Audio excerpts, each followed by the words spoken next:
Ces Drilon here. You know, I've been with Peculiar Eyewear for 2 years now. And you know, I'm so proud to be a partner and an ambassador of Peculiar Eyewear. Is the #1 selling eyewear online. And in fact, I have a line of glasses called Ces Style with Peculiar Eyewear. Studies have shown really that the increased use of computers and cell phones by children have led to, increased parang nearsightedness.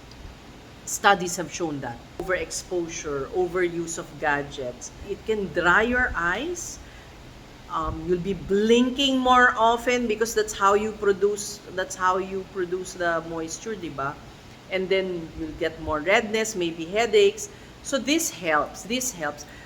But also, what one advice I can give you, mura nga yung aming salamin. Kaya kailangan nyo naman alagaan, no? Matagal ko pong pinangalagaan ang ating kredibilidad at hindi naman ako mag-endorse ng produkto na hindi man lang research o hindi karapat-dapat or may false claims.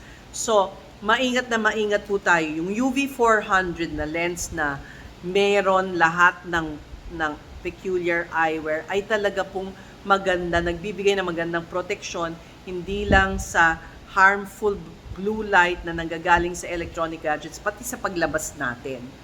So, I am very proud and I am happy to be a partner of Peculiar Eyewear at hindi ko naman ilalagay ang pangalan ko sa isang produktong walang sinabi.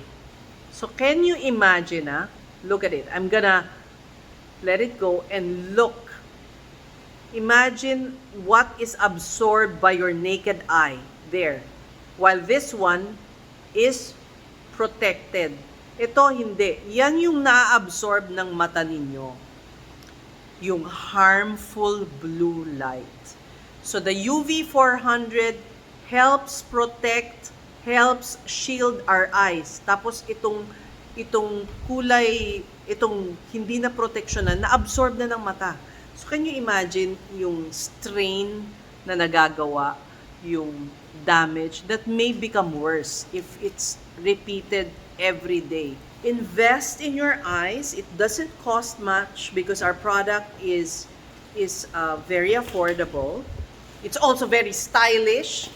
So, it would do you good to have a pair of UV400 lens eyewear. Siya, may garantiya sa inyo. At saka ganyang kabilib kami sa produkto namin na may tester, no? Kayo pa mismo ang magte-test na ganyan, no? And then, kung hindi siya umubra, ibalik niyo. We will give your money back.